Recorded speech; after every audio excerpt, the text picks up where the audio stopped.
Hello बच्चों, आज हम पढ़ेंगे प्रथम आम चुनाव में मतपत्र तथा मतदान का क्या तरीका अपनाया गया था, बाद में उसमें क्या परिवर्तन किए गए। हमारे देश के संविधान के द्वारा लोकसभा, राज्यसभा, राज्य विधानसभाओं, विधान परिषद, राष्ट्रपति, उपराष्ट्रपति के चुनावों को संपन्न कराने का उत्तरदायित्व एक स्वतंत्र और निष्पक्ष चुनाव आयोग को सौंपा गया। जब देश का संविधान लागू हुआ तो 1950 में ही चुनाव आयोग का गठन किया गया।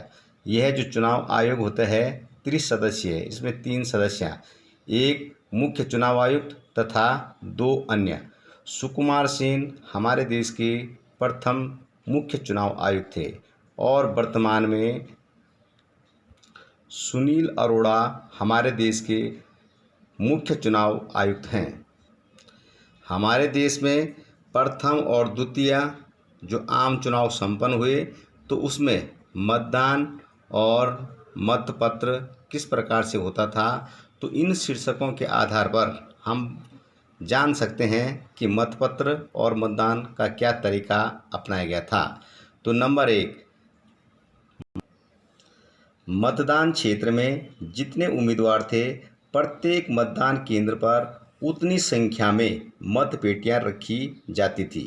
दूसरा, लोकसभा और विधानसभाओं के चुनाव के लिए अलग अलग मतपेटियां थी, क्योंकि लोकसभा और विधानसभा का चुनाव एक साथ किया जाता था। नंबर 3, प्रत्येक मतपेटी पर उम्मीदवार का नाम, उसका चुनाव चिन्ह, चुनाव क्षेत्र संख्या तथा मतदान संख्या लिखा रहता था। नंबर 4, मतदाता को मतपत्र अपने जो पसंदीदा उम्मीदवार होता है उसकी मतपेटी में डालना था। और नंबर 5, मतपेटी पर उम्मीदवार का नाम अंग्रेजी, हिंदी, उर्दू या अन्य जो क्षेत्रीय भाषाएं होती थी उसमें बड़े बड़े अक्षरों में लिखा होता था। नंबर 6, मतदान के पश्चात मतपेटी सील कर दी जाती थी और उस पर जो उम्मीदवार या अभिकर्ता वहां उपस्थित होते थे उनके हस्ताक्षर करवा लिए जाते थे। और नंबर 7, जब मतगणना होती थी तो मतगणना के समय अलग अलग पेटियों के जो वोट होते थे उनको गिन लिया जाता था और उसके आधार पर उनकी गिनती होती थी। अब है मतपत्र और मतदान पद्धति में अंतर।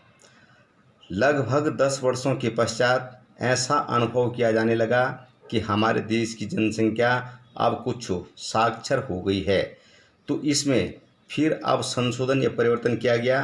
तीसरे आम चुनाव से जो मतपत्र होते थे तो मतपत्र पे सभी प्रत्याशियों अर्थात उम्मीदवारों के नाम लिखे जाते थे।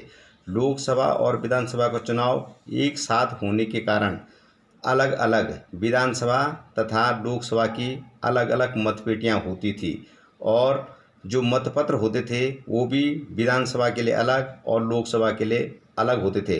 लेकिन जितने भी प्रत्याशी होते थे मतपत्र पर उन सभी का नाम अंकित होता था और उसके साथ साथ उनके चुनाव चिन्ह भी उस पर अंकित होते थे। जो मतदाता होते थे अपने मनपसंद उम्मीदवार के चुनाव चिन्ह या उसके नाम पर एक मुहर लगा देते थे और जब अंत में गणना होती थी तो जितने भी वोट जिस उम्मीदवार को पड़े हैं वो मतपत्र अलग अलग छांट लिए जाते थे। उसके पश्चात अब 1990 से इसमें फिर संशोधन या परिवर्तन हुआ और लगभग 40 वर्षों के पश्चात ऐसा परिवर्तन देखने को मिला कि एक EVM इलेक्ट्रॉनिक वोटिंग मशीन का प्रयोग होने लगा और 1990 से जो EVM का प्रयोग किया गया था उसको संपूर्ण भारत में लागू नहीं किया जा सका। लेकिन 2004 का जो चुनाव हुआ उसमें संपूर्ण भारत में EVM का प्रयोग किया गया। EVM मतलब इलेक्ट्रॉनिक वोटिंग मशीन।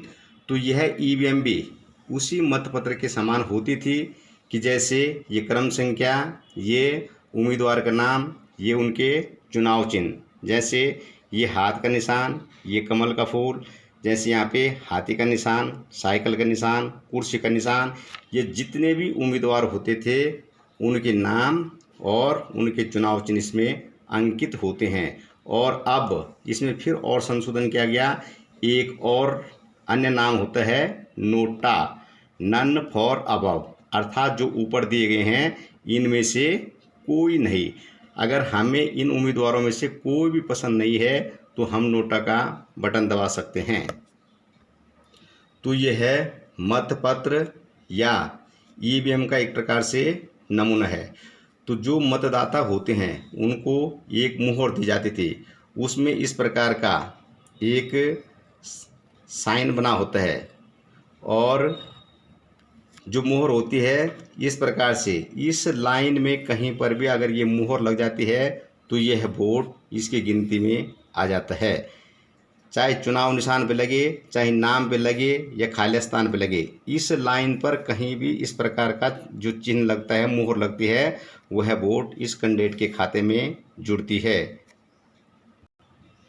इस प्रकार की पद्धति में भी अनेक प्रकार से दोष देखने को मिलते हैं कि जैसे यही मुहर अगर इस प्रकार से लगती है तो यह वोट किसी भी कैंडिडेट की गिनती में नहीं आता, अर्थात वोट बेकार हो जाती है। या इसके अतिरिक्त अगर मुहर एक से ज़्यादा स्थान पर लगती है या सभी कैंडिडेटों पर यह मुहर लगाई जाती है तो ये वोट भी बेकार हो जाती है। तो इस प्रकार से अब इसमें संशोधन किया गया और अब ईवीएम इलेक्ट्रॉनिक वोटिंग मशीन का प्रयोग किया जाता है। वह भी इसी प्रकार से होती है कि यहाँ पे क्रम संख्या, नाम, चुनाव चिन्ह इत्यादि होते हैं और उसके आगे इस प्रकार के बटन होते हैं, नीले कलर के बटन होते हैं और मतदाता ने जिस कैंडिडेट को वोट देना है उसके ठीक सामने जो बटन होता है उसको दबाना है और वह उस कैंडिडेट के खाते में चले जाते हैं।